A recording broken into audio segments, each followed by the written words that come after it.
জয় জগন্নাথ। আজ আমরা প্রভু জগন্নাথ দেবের মাহাত্ম্য, জগন্নাথ দেবের কথা একটু আলোচনা করছি। জয় জগন্নাথ। জগন্নাথ অর্থাৎ জগতের নাথ, পরমেশ্বর ভগবানের করুণাঘন রূপ। জগন্নাথ ধাম হিন্দু জাতির 4 ধামের এক ধাম, দেবীর 51 পীঠের এক পীঠ। জগন্নাথের বিগ্রহ দৃশ্যত অসম্পূর্ণ, কিন্তু তার দৃশ্যমান হস্তপদ না থাকা সত্ত্বেও তিনি হস্তপদময়, কারণ এই জগতে এবং সকল জীবের মাঝে তার প্রকাশ।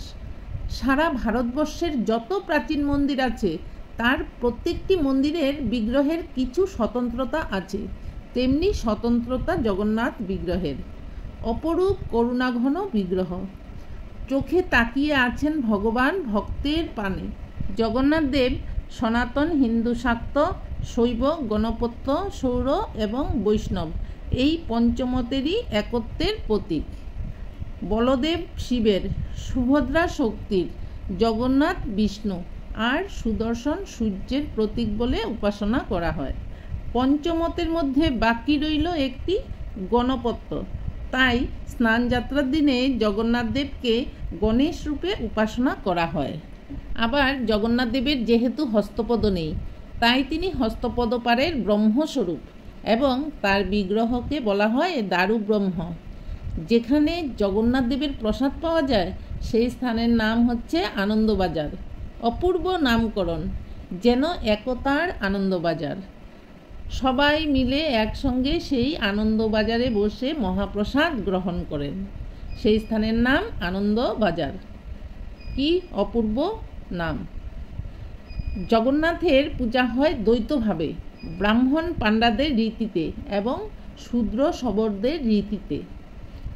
ওদের নিয়মেই সেই জগন্নাথ মহাপ্রভুর পূজা হয়।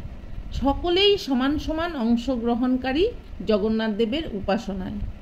সাধারণত দেবতা মন্দিরে থাকে আর ভক্তেরা এসে বিগ্রহকে প্রণাম করে উপাসনা করে, কিন্তু জগন্নাথ দেব এর ব্যতিক্রম। তিনি সাধারণ জন হয়ে সাধারণ জনের মাঝে রাজপথে নেমে এসেছিলেন। তিনি সাধারণ জন হয়ে সাধারণ জনের মাঝে রাজপথে নেমে এসেছিলেন। তিনি তো রাজাধিরাজ। তিনি যখন নেমে এসেছেন রাজপথে, তখন দেশের রাজার তো সাধ্য নেই রাজসিংহাসনে বসে থাকার। তিনিও চলে এসেছেন রাজপথে সাধারণ জনের কাছে। দেশের রাজারও সাধ্য ছিল না যে রাজসিংহাসনে বসে থাকতে। সেই রাজাও চলে এসেছিলেন সেই সাধারণ জনের কাছে। হাতে ঝাড়ু নিয়ে হয়েছেন জগন্নাথের পথের ঝাড়ুদ্দার। তাই প্রভু জগন্নাথ এক অপূর্ব সাম্যবাদের শিক্ষা দেখিয়েছেন যে সাধারণ জন, রাজা, প্রজা সকলেই একসঙ্গে একাকার হয়ে প্রভু জগন্নাথকে দর্শন করেছেন।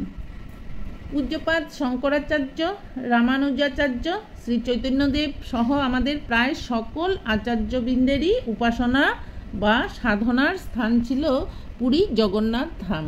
তাই আমাদের প্রায় সকল আচার্যই শ্রীক্ষেত্র, নীলাচল ক্ষেত্র, শঙ্খক্ষেত্র, পুরুষোত্তম ক্ষেত্র ইত্যাদি নামে শ্রী জগন্নাথ ধামের মাহাত্ম্য কথা প্রচার করেছেন।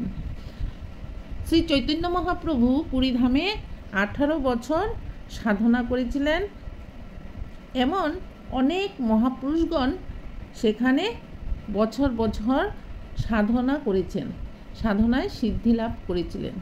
জগন্নাথ ধামের মাহাত্ম্যের কথা সেই মহাপুরুষরা প্রচার করেছেন। জগন্নাথের স্তোত্র রচনা করেছিলেন। শ্রীপাদ শঙ্করাচার্য শ্রী জগন্নাথ দেবের কাছে প্রার্থনা করেছিলেন, হে জগন্নাথ দেব, তুমি আমার নয়ন পথে এসো। তোমার কৃপাঘন ওই গোলাকার চোখা চোখা কমল নয়নকে কবে আমি আমার আপন করে আমার হৃদয়ের মাঝে পাব। জগন্নাথ দেবের কাছে শ্রীপাদ শঙ্করাচার্য এইভাবে প্রার্থনা করেছিলেন, হে জগন্নাথ দেব, তুমি আমার নয়ন পথে এসো। তোমার কৃপাঘন ওই গোলাকার চোখা চোখা কমল নয়নকে কবে আমি আপন করে আমার হৃদয়ের মাঝে পাব। জয় জগন্নাথ। তুমি তো জগতের নাথ, তুমি তো পরমেশ্বর ভগবান, করুণাঘন মূর্তি। তুমি জগতের সকলের মঙ্গল করো, তুমি সকলের হৃদয়ে থেকে সকলকে আনন্দ দান করো।